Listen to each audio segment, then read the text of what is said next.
আজকে দুইটা writ petition শুনানি হয়েছে।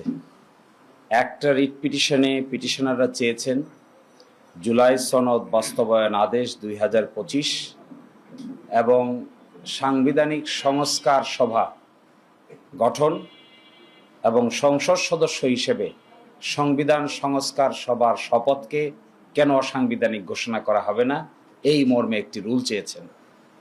এবং যতদিন পর্যন্ত রুল নিষ্পত্তি না হয়েছে ততদিন পর্যন্ত একটা নিষেধাজ্ঞার আদেশ চেয়েছেন। আরেকটি রিট পিটিশনে গণভোট অধ্যাদেশের ধারা 3 অর্থাৎ যেখানে প্রশ্নটা দেওয়া হয়েছে সেই প্রশ্ন এবং জুলাই সনদ বাস্তবায়ন আদেশ 2025 কেন অসাংবিধানিক ঘোষণা করা হবে না, এই মর্মে আরেকটি রিট পিটিশন দায়ের করা হয়েছে। এই রিট পিটিশনে আইন মন্ত্রণালয়, সেক্রেটারিয়েট, ক্যাবিনেট ডিভিশন, সংসদ বিষয়ক মন্ত্রণালয় এবং সেক্রেটারিয়েট, প্রধানমন্ত্রীর অফিস, তাদের উপর নিষেধাজ্ঞা চাওয়া হয়েছে যেন এই বিষয় সংক্রান্ত কোনো ফার্দার কার্যক্রম গ্রহণ করা না হয়। এই রিটের উপর শুনানি হয়েছে। শুনানিতে আমরা যে কথা বলার চেষ্টা করেছি, এক, গণভোটের প্রশ্নটাকে চ্যালেঞ্জ করেছেন। তো গণভোট তো হয়ে গেছে, প্রশ্নের উপর তো মানুষ মতামত দিয়ে দিয়েছে। প্রশ্নকে যখন হা না উত্তর দিয়ে দেওয়া হয় তখন প্রশ্নকে চ্যালেঞ্জ করার মানে কি? অর্থাৎ এখন আর প্রশ্নকে চ্যালেঞ্জ করা হচ্ছে না, এখন চ্যালেঞ্জ করা হচ্ছে গণভোটের রেজাল্টকে। যদিও বলছেন গণভোটের প্রশ্নকে, কিন্তু প্রশ্ন তো প্রশ্নের জায়গায় নাই, প্রশ্ন ইতোমধ্যে ফলাফলের জায়গায় চলে এসেছে, অর্থাৎ ফলাফলকেই চ্যালেঞ্জ করেছেন।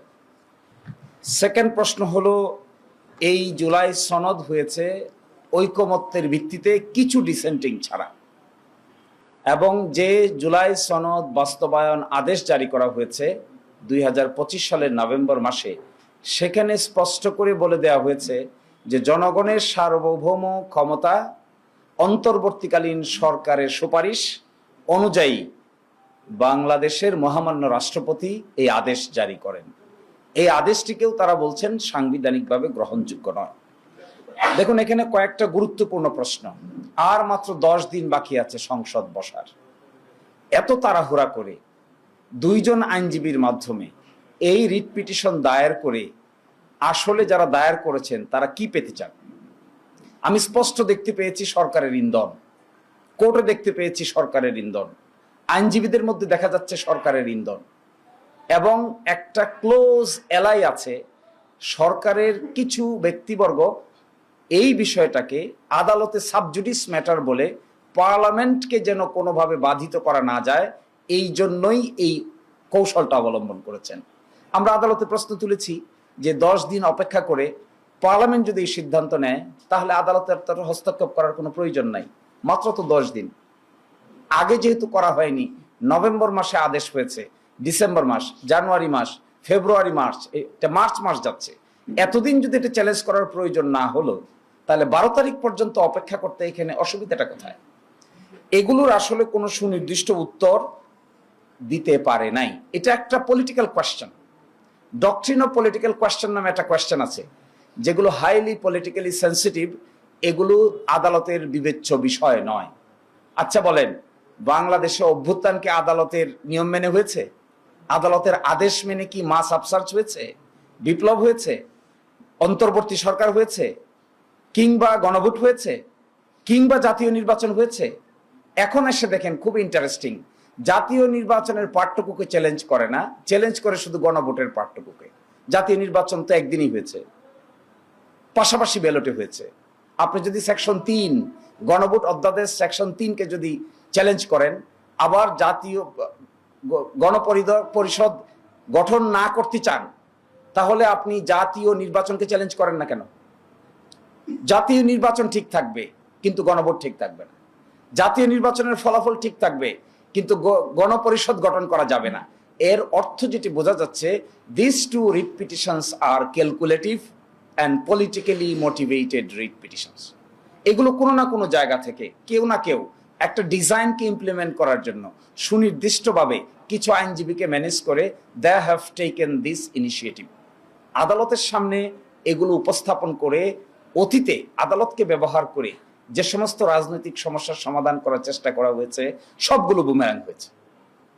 This is a political question, has to be settled by consensus of the political parties. Political parties আলোচনার ভিত্তিতে সিদ্ধান্ত নিয়েছে। সিদ্ধান্ত থেকে সরে আসতে গেলেও পলিটিক্যাল পার্টিকে আলোচনার ভিত্তিতেই সরতে হবে। আদালতকে এখানে সাবজেক্ট ম্যাটার করে যিনি আজকে বিচারক ছিলেন জুনিয়র জাজ, তিনিও এই সরকারের আমলে নিয়োগপ্রাপ্ত বিচারক। একটা অর্ডিন্যান্স হয়েছে, বিচার বিভাগে অ্যাপয়েন্টমেন্ট কমিশন গঠিত হয়েছে। এই কমিশনের আলোকে বাংলাদেশের হাইকোর্টে 2 সেট বিচারক অ্যাপয়েন্টেড হয়েছে। তার মধ্যে আজকে যিনি জুনিয়র বিচারক ছিলেন তিনিও এই আইনের অধীনে নিয়োগপ্রাপ্ত বিচারক। অভ্যুত্থান যদি না থাকে, সরকার যদি না থাকে, জুলাই সনদ বাস্তবায়ন অধ্যাদেশ যদি না থাকে, গণভোট যদি না থাকে, তাহলে ওই মাননীয় বিচারক কিভাবে থাকবেন? কোন জায়গায় তিনি অ্যাপয়েন্টেড হবেন? Who will appoint him? This are the pertinent questions which are আনআনসার্ড।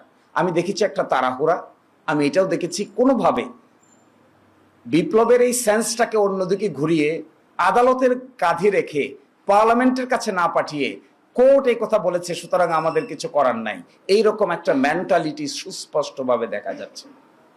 এবং এটাতে আমরা খুবই anxious. We are anxious in a sense যে this type of attitude will ultimately foil the whole scheme of the revolution.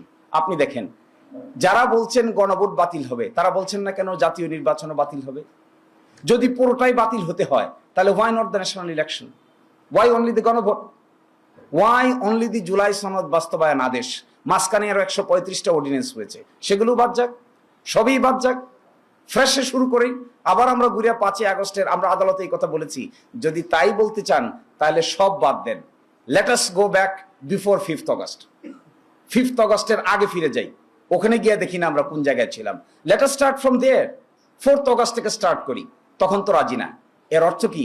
এর অর্থ হলো যেটা সুবিধাজনক এটাকে পিক করা হবে, যেটা অসুবিধাজনক এটাকে বাদ দেওয়া হবে, যেটা সুবিধাজনক এটাকে চুজ করা হবে, যেটা অসুবিধাজনক এটা থেকে নিজেকে সরিয়ে নেওয়া হবে। This is serious arbitrary activity of particular group of people. Should not be, no one should do this. এবং এইভাবে একটা রেভলিউশনের পরে একটা চার্টারকে অপ্রাসঙ্গিক করে ফেলার যদি ইনিশিয়েটিভ নেওয়া হয় তাহলে that would be again a political blunder, a legal blunder. Judiciary will be debated. এবং বিচার বিভাগের উপরে এই বন্দুক রেখে এই ধরনের কর্মকাণ্ড করা সঠিক নয় বলে আমরা মনে করি। ধন্যবাদ সবাই।